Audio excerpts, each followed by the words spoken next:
특별히 예수 성경 오늘 누가복음 우리 4장부터 이제 9장까지 쭉 갈 거거든요.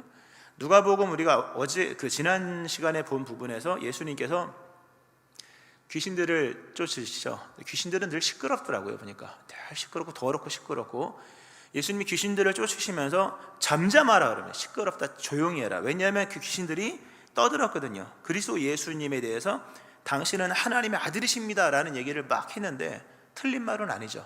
예수님이 조용히 하라, 떠들지 마라, 그 전하지 말아라 라고 얘기를 하십니다. 심지어 예수님은 마가복음에 보면 나병 환자를 고치시고 난 이후에 예수님이 나병 환자를 고쳤습니다. 나병 환자가 고침받은 것은 없습니다. 구약의 나만 장군 빼고는 없는 일이거든요. 그럼 얼마나 은혜로운 얘기고 소문이 날만 합니까? 예수님께서 나병 환자를 고치신 후에 말씀하기를 엄히 경고하시며 삼가 아무에게도 아무 말도 하지 마라. 너 나은 거 고침받은 거 내가 했다고 절대로 하지 말아라 라고 얘기합니다. 만약에 저 같으면 제가 나병 환자를 치유했으면요, 가서 소문 내세요. 푸른 성산교회 가면 병 낫습니다. 뭐 얼마나 좋습니까? 그죠? 이러면 엄청나게 부흥하겠죠. 예수님은 그렇게 하지 말아라. 또 이 귀 먹고 말 못하는 사람 고치신 이후에도 그때에도 경고를 하시면서 전하지 말아라. 성경에 보니까 그럼에도 그 사람이 나가서, 성경에 보면 그렇게 했음에도 불구하고 그 사람이 나가서 이 일을 많이 전파하여 널리 퍼지게 하니, 그 좋은 것 같죠? 예수님이 하신 말씀이 그러므로 예수께서 다시는 드러나게 동네에 들어가지 못하시고 오직 바깥 한적한 곳에 계셨으나 사람들이 소문 듣고 또 왔다 이렇게 얘기를 합니다. 좋은 소문이잖아요. 전할만 한데 예수님은 못하게 하십니다. 왜 그랬느냐 하면 예수님이 병 고치는 분은 아니거든요. 예수님이 기적을 행하시는 분이긴 하지만 기적을 행하러 온 것은 아니거든요. 예수님이 병도 고치고 귀신도 쫓아내고 또 여러 중병을 고치고 또 심지어 죽은 자를 살리셨으나 그 모든 것들은 하나님의 통치가 어떠한 것인지를 보여주는 것뿐입니다. 그러니까 이걸 보고 저것을 봐야 돼요. 이것을 보면서 저쪽 것을 이해해야 될 것인데 이걸 보면서 이것이 전부인 것처럼 떠드는 귀신, 이것이 전부인 것처럼 소문내고 있는 고침받은 사람들, 예수님이 경계를 하신 게 뭐냐면 그렇게 전하면 나 그리스도 예수 또 하나님의 나라에 대한 것들이 왜곡된다, 오해를 일으킨다, 그리고 방황하게 되고 길을 잃어버리게 된다는 말씀을 예수님이 하십니다. 성경은 항상 보면 사도행전 16장에 보면 사도 바울도 그 귀신 들린 여종이 점치는 여종, 얼마나 점치는 여종이 떠들면 정답 아니겠습니까? 근데 말 못하게 합니다. 내쫓아버리죠. 그 귀신을 쫓아버립니다. 왜냐하면 그들이 말하는 것은 전부가 아니기 때문에.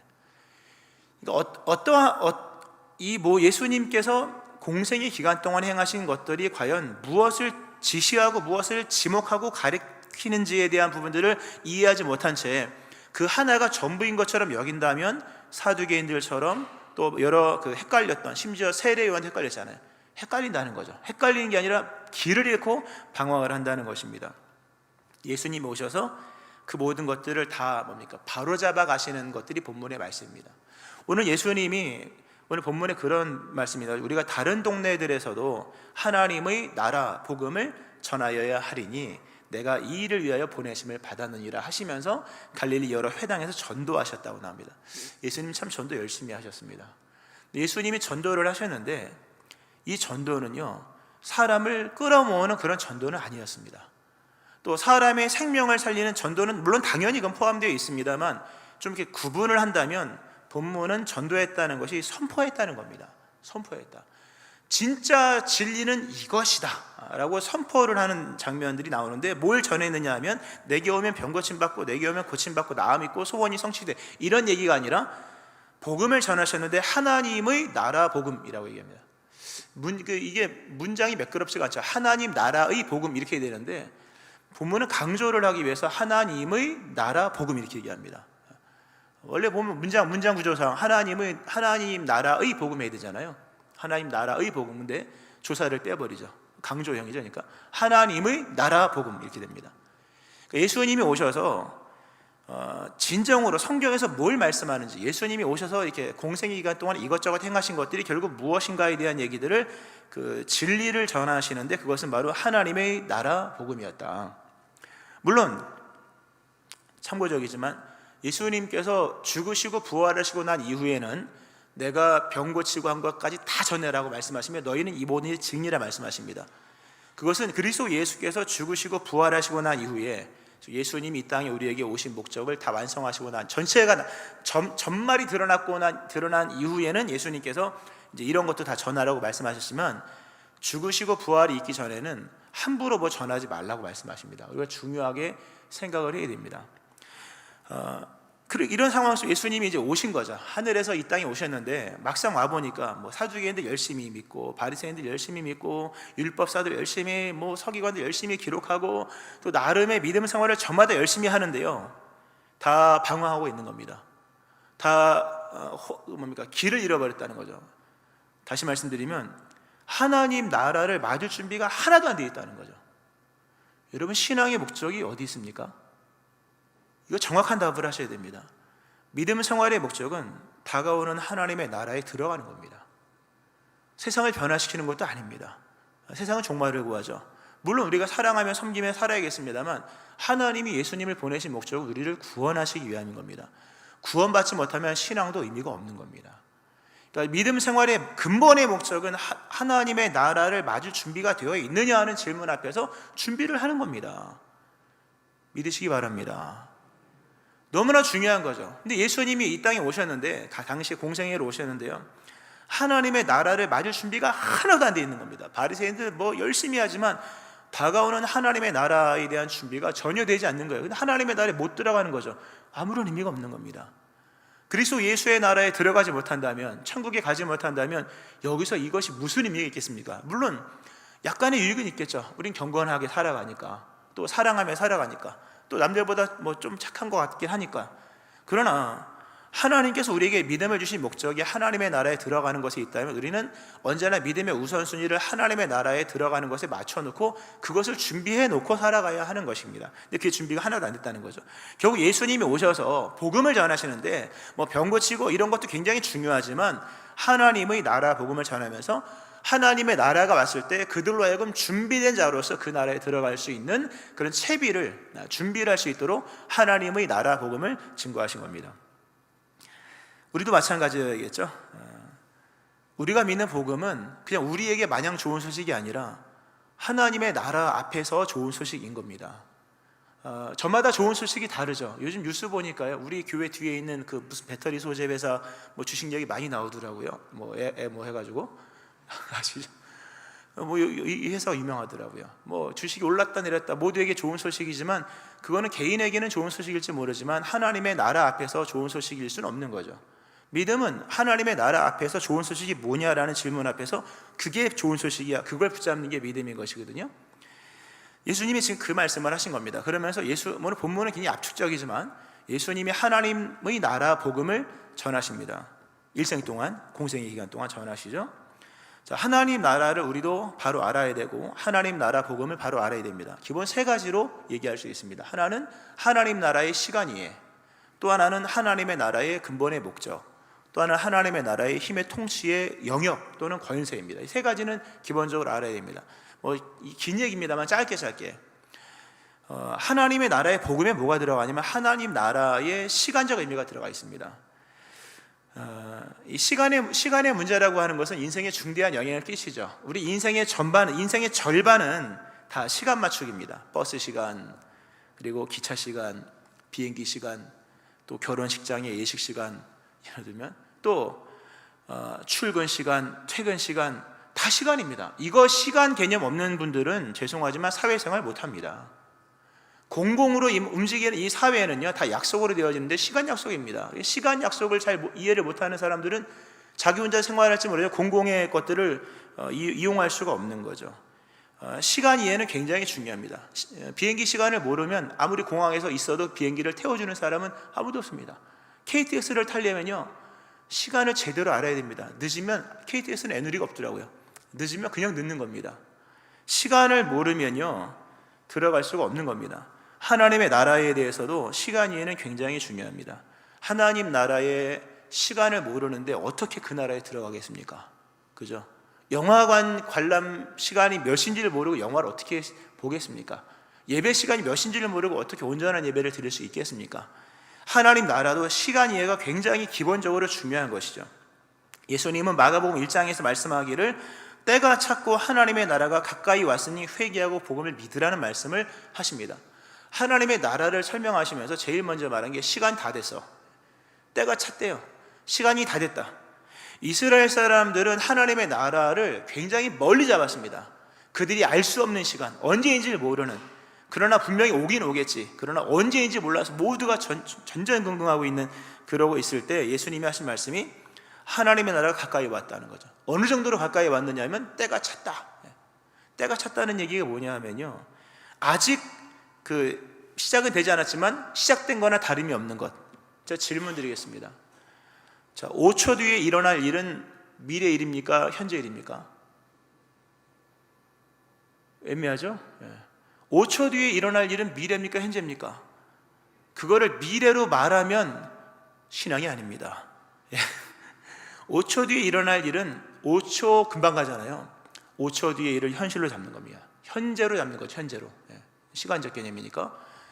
10년 뒤에 일어날 일을 미래로 잡는다면 물론 미래로 잡아야겠죠. 그러나 신앙이라고 하는 것은 하나님의 나라가 이미 가까이 왔다. 어느 정도로? 5초 뒤에. 예를 들면 5초 뒤에. 이거는 미래냐 현실이 현재냐 할 때 현재로 잡아야 되는 거죠. 어느 정도로 가까이 왔느냐 하면 현재로서 잡지 아니하면 준비가 안 되는 것.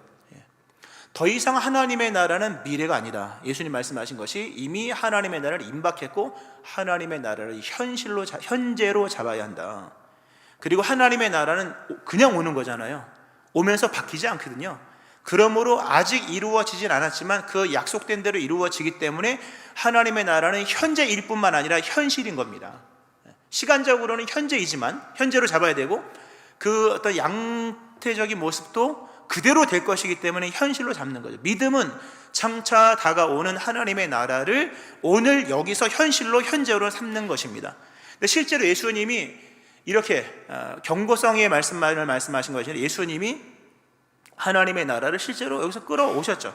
하나님의 나라를 끌어오셔서 예수님이 이 땅에 오심과 동시에 또 성령을 힘입어 귀신을 내쫓는 역사를 통하여서 하나님의 나라는 이미 시작된 것으로 얘기를 합니다. 시간은 중요하죠. 비행기든 버스든 기차든 뭐 극장이든 아니면 어디든 간에 하나님의 나라는 언제 시작할까? 죄송하지만 벌써 시작을 했습니다. 벌써 시작을 했다. 그러므로 하나님의 나라에 대한 시간 이해를 너무 멀리 두고 준비하지 않고 태만히 여기고 옷을 입지 않고 언젠간 오겠지 그러다가는 다 뭡니까? 문 닫힌 다음에 정신 차리게 되는 안타까운 일이 생기는 거죠. 예수님이 그런 말씀하셨습니다. 마가복음 4장에서 하나님의 나라를 비유로 말씀하시면서 이르시되 하나님의 나라는 사람이 씨를 땅에 뿌린 것 같으니 그가 밤낮 자고 깨고 하는 중에 씨가 나서 자라되 어떻게 그리 되는지 알지 못하느니라. 땅에다 씨앗을 심었습니다. 그 덥죠? 자, 똑같은 것 같지? 아무것도 없는 것 같으나 심겨졌다는 사실 속에서 하나님의 나라는 벌써 씨앗은 시작됐다는 거죠. 예수님이 이 땅에 오심으로 인하여 벌써 하나님의 나라는 시작된 겁니다. 물론 찬란하게 드러나진 않았죠. 그러나 드러날 것이 현실이고 곧 드러날 것이고 이미 드러나고 있기 때문에 하나님의 나라에 대한 부분들을 미리미리 준비를 해놓으셔야 됩니다. 그것 먼저 준비를 해오셔야 됩니다. 믿음 생활, 하나님의 나라 맞을 준비를 하나도 안 해놓고 죽기 전에 이런 거 아닙니다. 미리미리 해놓은 역사가 일어나기를 축원합니다. 그건 정확히 말하면 준비라는 개념보다는 오늘을 살아가는 자만이 나중에 들어갈 수 있는 그런 하나님의 나라의 성격이 있는 겁니다. 이 부분은 시간 개념이 더 나가서 그러므로 하나님의 나라에 대한 부분 종말이 언제냐고 물을 필요가 없는 겁니다. 이미 시작됐는데요. 이미 시작이 되었는데 끝이 뭐가 중요합니까? 세상의 끝은 이미 그러니까 하나님의 나라가 이미 시작되었다는 의미 속에 세상의 종말도 이미 시작되었다는 거죠. 물론 결정적인 그리스도 예수의 재림의 날은 중요하죠. 아무도 모르죠. 그러나 그 날을 아무도 몰라도 그렇게 중요하지 않은 것은 이미 구원이 시작되었고 동시에 세상의 종말이 시작되었기 때문에 그렇게 세상의 끝이 정확히 언제입니까? 옛날 우리 1992년 10월 26일인가 28일인가요? 그때 이단이 예수님 모신다 그래가지고요. 그때 축제 기간이었는데 얼마나 축제가 재밌었는지 몰라요. 기억나십니까? 그때 1992년 벌써 옛날 일이죠. 끝이 뭐가 그렇게 중요합니까? 이미 시작되었다는 거죠. 오늘을 현재를 하나님의 나라로 살아가는 것. 이게 신앙에서 굉장히 중요한 부분입니다. 이래야지 길을 잃지 않습니다. 시간적 의미 속에서 길을 잃지 않는다. 두 번째로 하나님의 나라에 대한 두 번째 이해 중에 하나가 이해될 것 중에 하나가 하나님의 나라가 오는 이유입니다. 세례 요한이 예수님을 세례까지 주면서 예수님의 세례를 베풀면서까지도 세례 요한이 예수님에 대해 헷갈렸던 이유, 또 많은 사람들이 예수님 보면서 이해가 안 됐던 게 뭐냐면 하나님의 나라를 심판의 개념으로 이해했었거든요. 물론 하나님의 나라는 심판입니다. 악인을 멸하죠. 근데 말씀드린 것처럼 아까 말씀드린 것처럼 하나님의 나라가 이 땅에 온 이유는 죄인을 구원하기 위함인 겁니다. 이게 예수님이 오셔서 다르게 말씀하신 메시지입니다. 언제나 심판에는요, 종말은 심판을 구했죠. 노아 홍수 때도 죄인들은 다 죽었고, 그리고 소돔과 고모라 성 때도 다 죽었죠. 이 하나님의 나라는 심판을 의미합니다. 그런데 예수님이 오셔서 뒤집어 놓으신 거죠. 그리스도 예수 안에서 하나님은 죄인을 구원하신다. 예수님이 그래서 이 땅에 오셔서 행하신 기적 중에 기적이 뭐냐면 땅에서 죄를 사하는 권세를 행하셨다는 거잖아요. 너무 잘 아는 얘기죠. 우리 교회 성도님 다 알 겁니다. 몇 번을 강조했죠, 정기적으로. 예수님이 오셔서 병자 고치기 이런 것도 중요하지만 땅에서 죄를 사하는 권세를 행하심으로 소자의 네 죄 사함 받았느니라 그러잖아요. 그거 종말의 때는 하나님 앞에서나 들을 수 있는 얘기고 하나님에게서나 들어야지만 효력이 있는 것입니다. 내가 너의 죄를 사했노라 아무리 누가 떠들어도 죄 사해지는 법도 없고 되지도 않고 다 통하지도 않은 얘기입니다. 근데 예수님이 죄를 사했는데 그렇게 됐다는 거죠. 즉 하나님이 하실 일을 예수님이 끌어오셨고, 그리고 이 땅에 임하는 하나님의 나라의 근본의 목적이 하나님께서 죄인을 구원하시기 위한 것이구나라는 것을 예수님이 보여주신 겁니다. 대단한 거죠. 또 하나 있죠. 요한복음 1장에 보면 영접하는 자 곧 그 이름을 믿는 자들에게는 하나님의 자녀가 되는 권세를 주셨다. 하나님의 자녀가 되는 권세가 이 땅에서 이미 시작되었습니다. 우리 예수님을 믿죠. 그러므로 하나님의 자녀가 된 겁니다. 대단한 거죠. 이건 하나님의 구원의 의지입니다. 원래 요한계시록을 읽어보면요, 이긴 자만이 상속으로 하나님의 아들이 되는 것으로 나옵니다. 요한계시록에 이기는 자는 이것들을 상속으로 받으리라. 나는 그의 하나님이 되고 그는 내 아들이 되리라. 계시록 21장 7절 말씀입니다. 종말적 개념 속에서 펼쳐나간 요한계시록의 내용들을 통해서 보면 종말에나 있을 일이거든요. 구원이라는 것은 예수님께서 이 땅에 끌어오셔서 자신이 하나님의 나라를 끌어오신 거죠. 오셔서 이 땅 하나님의 나라의 의미가 뭐냐 할 때 하나님의 나라는 죄인을 구원하시는 것이며 죄인을 의인되게 하시고 하나님의 자녀되게 하시는 것이라는 것을 전한 겁니다. 이걸 이해하기 너무 힘든 거예요. 성경을 보면요, 사람들은 참 인색합니다. 예수님 오셔서 은혜의 복음을 전하셨거든요. 누구든지 목마르거든 내게로 와서 마셔라. 나를 믿는 자는 성경의 이름과 같이 그 배에 생수가 흘러나리라. 모든 죄인들 다 오라고 하셨죠. 죄를 용서하시고 하셨는데 그걸 잘 받아들이지 않습니다. 사람들은 의외로 복음에 약합니다. 율법에 강하고요. 뭐뭐 하십시오 이런 건 쉬운데 이 복음에 대한 이해가 너무너무 약합니다. 당시 예수님이 이렇게 은혜로운 복음을 전하자 잘 믿는다고 말하는 바리새인들, 율법사, 서기관, 종교 엘리트들이 예수님을 싫어했죠. 그리고 예수님을 죽였고 예수님이 의롭다 칭했던 세리와 창기들을 다 배척을 하죠. 무슨 이런 말씀이 다 있냐. 하나님의 나라는 심판이지 어떻게 하나님의 나라는 죄사함이냐. 그것도 세리와 죄인 창기들. 당시에 세리와 죄인들과 창기들은요 이미 종말 앞에 서 있는 사람들과 같았습니다. 모든 사람들이 이 사람들은 이미 끝났어. 정죄를 받고 살았다는 거죠. 본래 정죄는요 하나님만 할 수 있는 거거든요. 마지막 날에만 있는 거예요. 심판대 앞에서만 있는 거지 그 판사나 할 수 있는 일인데 아무나 정죄 못 하잖아요. 근데 이 하나님의 나라를 잘못 이해하여서 수많은 이 종교 엘리트 이런 분들이 세리와 죄인과 창기들을요 이미 심판받을 사람으로 정죄를 해버렸습니다. 다 세리들, 창기들, 여러 병자들, 이 가난한 사람 다 죄가 많아서 그렇게 있다고 생각하면서 이렇게 다 배제시켜 놨거든요. 예수님이 오셔서 하신 게 뭐냐면 하나님의 나라는 이런 사람들을 심판하는 게 아니라 도리어 이런 사람들을 돌이켜서 구원하는 거야 하면서 세리, 죄인, 창기, 가난한 자, 병든 자 여러 뭡니까 이게 낮은 사람들을 예수님이 다 수용하신 것이죠. 대단한 얘기입니다.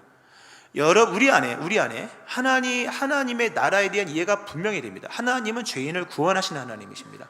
하나님의 나라는 죄인을 구원하는 하나님의 나라인 겁니다. 근데 이거를 잘 이해를 못하는 거예요. 우리 솔직히 잘 이해 못합니다. 저 사람은 망해도 저 사람은 망했어야 하는데, 이런 말. 근데 누가복음에서는 철저하게 그렇게 잘못 이해되고 있는 하나님의 나라, 아주 옹졸하고 심판하고 정죄하는 하나님의 나라를 거의 배격을 합니다. 그러면서 거기에 이제 비유 나오죠. 15장에 보면 이른 드라크마의 비유, 이른 양의 비유, 이른 아들의 비유. 거기서 말씀하시는 것은 하나님은 그리스도 예수 안에서 모든 죄인들을 맞을 준비가 다 되셨고, 하나님은 예수님을 통하여서 모든 잃어버린 자를 다 찾으신다. 이 하나님의 나라, 이 하나님의 나라, 이 하나님 나라의 복음이죠. 하나님의 나라 복음이죠. 본문상 표현으로는 이 복음에 믿음이 발동하시기를 축원합니다.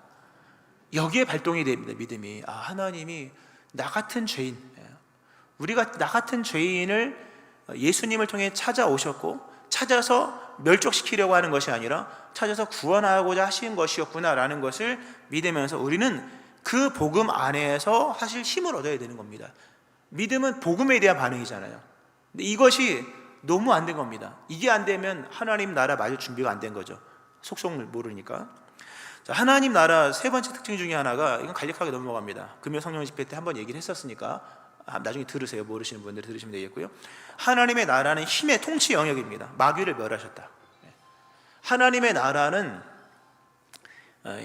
단순히 뭐 주권 이런 문제가 아니라 그 힘의 문제도 있습니다. 마귀가 다스렸잖아요. 온 세상을 다스리면서 인간이 할 수 없는 영역들이 있었는데 예수님이 오셔서 할 수 있거든요. 무슨 말이냐? 믿는 자에게는 능치 못할 일이 없느니라. 한번 따라해 보실까요?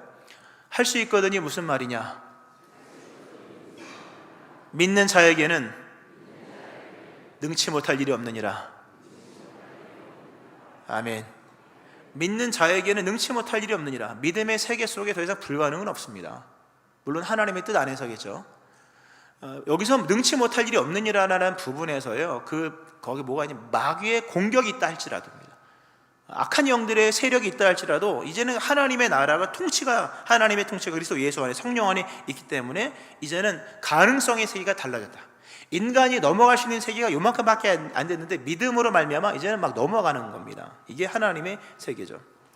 불가능이 없는 시대가 되었다 하는 겁니다. 예수 안에서. 자, 이게 이제 하나님의 나라에 가는 것입니다. 다시 하나님의 나라에 대한 주제는 워낙 방대합니다. 이거 꽤나 깁니다. 예전에 한번 오후 예배 있을 때 몇 주 동안 꽤 길게 하나님의 나라에 대한 부분들을 설교한 적이 있었는데요. 자, 오늘은 세 가지만 합니다. 하나님의 나라는 이미 시작되었다. 그 나라의 목적은 죄인을 구원하는 것이었다. 그리고 하나님의 나라는 엄청난 힘이 동반되어서 모든 것들은 다 무너지고 새로운 믿음 안에서 엄청난 가능성의 세계가 열렸다는 것인데요. 중요한 것은 예수님이 이 하나님의 나라 복음을 전도하셨다. 전도하셨다. 이게 참 중요한 얘기입니다. 우리가 오늘 본문을, 이 본문이 병행이 마가복음에도 나오고 1장에 나오는데요. 오늘 본문을 읽으면 예수님이 여러 동네에 다니시면서 우리가 여러 동네로 예를 들면 우리가 다른 가까운 말들로 가자, 거기서도 전도하리니 내가 이 일을 왔다, 이렇게 이 본문을 가지고 대부분, 저도 마찬가지고, 여러분 그러므로 우리도 전도를 해야 됩니다. 이웃 동네, 양덕동 옆에 무슨 동네, 무슨 죽천리, 무슨 동 전도를 해야 됩니다. 이렇게 얘기를 하잖아요. 틀린 말은 아닙니다. 그냥 다 맞는 말입니다. 다 맞는 말인데, 그런 맥락상으로 읽으면요, 이 전체 흐름상으로 읽으면 오늘 이 말씀은 우리가 동네 나가 전도를 하는 것도 중요하죠. 그거는. 근데 그건 누가복음 15장 정도에 가서 얘기하면 좋을까요? 본문에서 말씀하는 건 뭐냐면, 그러니까 설교자 입장에 너희들은 예수님의 전도를 받아야 된다 얘기입니다. 전도를 하라는 얘기가 아니라 전도를 받아라. 누구의 전도를? 예수님의 전도를. 전도는 많이 했잖아요. 우리가요, 전도 많이 해봐. 전단지 뿌린 게 몇 장입니까? 얼마나 많이 뿌렸습니까? 근데 정말 나는 전도를 받아봤는가? 복음의 주체이시고 복음의 근본이시고 하나님 나라의 시작이시며 종결이신 예수님에게 전도를 받아봤느냐? 안 받아봤거든요. 물론 우리가 알고 있지만 예수님이 오늘 전도를 하십니다. 우리를 전도하신다. 오늘 예수님께서 갈릴리 여러 회당에 전도하셨다. 안 믿는 자 전도한 게 아닙니다. 회당은 다 믿는 자입니다. 하나님을 믿는 자의 영역 속에 들어가 전도를 했다는 말씀은 뭡니까? 그들이 하나님을 믿긴 하지만 하나님 나라와 무관한 삶을 살고 하나님의 뜻이 뭔지도 모르는 방황하는 그런 삶을 살기에 정작 전도가 필요한 것은, 복음이 필요한 것은 회당 아니었다는 겁니다. 우리가 전도를 안 믿는 사람 전도해야 되고, 캄보디아, 러시아, 말라위 전도를 해야 됩니다만, 그건 당해야 됩니다. 그러한 일들을 원만하게 감당하기 위해서 우리는 그리스도 예수님의 전하는 이 하나님 나라의 복음으로 전도를 받으셔야 됩니다. 전도받기를 축원합니다. 예수님의 이 전한 하나님의 나라 복음을 듣고 이 복음으로 우리 믿음이 새롭게 변화되면서 이 복음에 대한 이해와 고백을 해야 되는 겁니다. 그리고 여기에 초점을 맞추고 여기에 준비하며 이 현실과 현재를 살아가는 것이 믿음의 삶인 겁니다. 전도를 다 받으셔야 됩니다. 예수님에게 전도 받으셔야 돼요. 예수님이 오늘 전하는 하나님의 나라 복음 안에서 전도를 받아야지만 하나님 나라에 들어갈 수가 있는 겁니다. 이 전도를 통해 예수님의 전도하심을 통하여 전도를 받음으로 인하여 이미 임한, 그리고 곧 다가오는 하나님의 나라를 맞을 준비가 다 되어 있는 여러분, 믿음의 새로움이 일어나는 여러분 되어지기를 주의 이름으로 축원합니다.